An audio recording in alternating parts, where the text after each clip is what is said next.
An extra short episode of Super Dragon Ball Heroes Big Bang Mission called Limit Breaking Evil Broly's Return. The time has come for them to pull out the Broly card in Heroes and try to drum up some interest from the Japanese audience. Of course, we saw Broly at the end of the last episode, the Dragon Ball Z version of Broly, not the Dragon Ball Super version, the original Broly. And, well, you know what I mean, the original design for Broly, Takao Koyama Broly.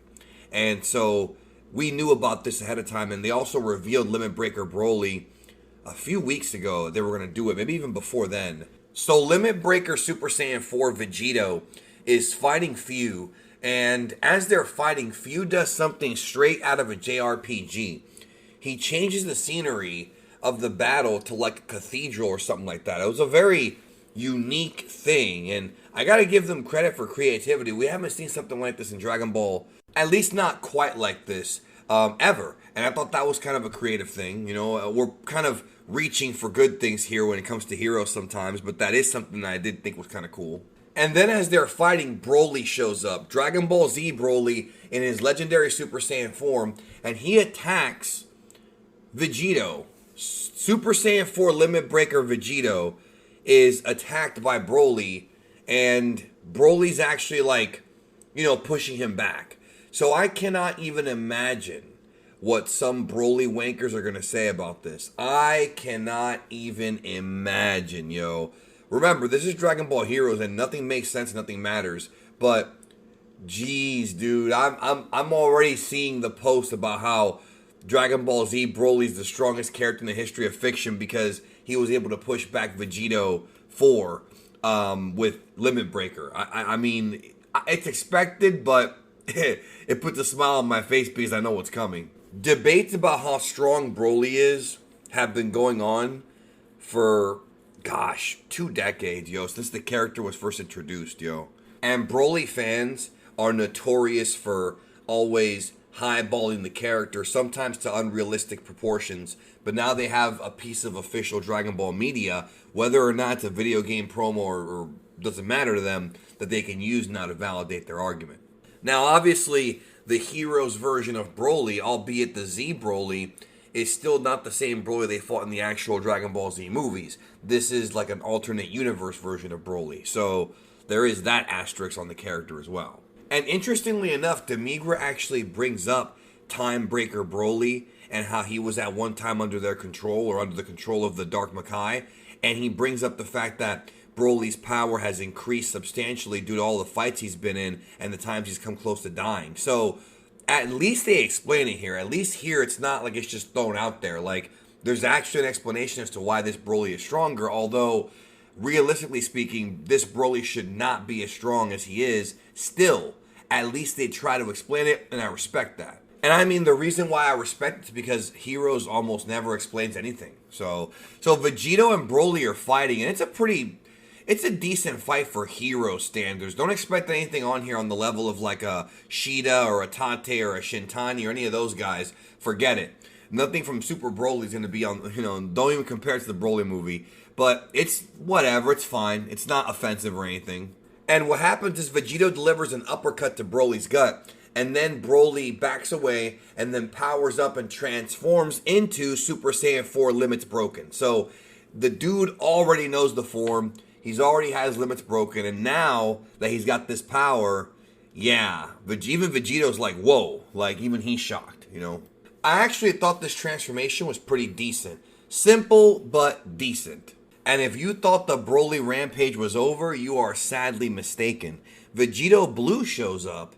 I mean, he's been there the whole time, but he gets involved in the fight. And it's funny because Broly calls him Kakarot and Vegeta. Kakaroto, Vegeta. Like, he doesn't actually call him Vegeta. He doesn't know. That's not a problem. But we actually have a situation where we have Vegito and Vegito, Blue and 4 Limits Broken, versus Broly. And there's a portion here where Broly is handling them. I mean, he's throwing them around like, very similar to how Broly fought in the original Broly movie, the Dragon Ball Z movie 8. You know, how he was throwing around Gohan and Trunks and Piccolo. Sort of like that. It's very similar, which I'm glad they retained that style for Broly because that is Broly's fighting style originally. So I'm glad they brought that back. But man, by himself, Broly by himself is manhandling not one, but two fusions. Think about that for a minute. Two Vegitos. So while Broly is tangling with the Vegitos, this gives Few an opportunity to use his power, his magic, to resurrect the universe tree. And while this is going on, Vegito Blue tells Vegito 4, okay, look, I'll take care of Few.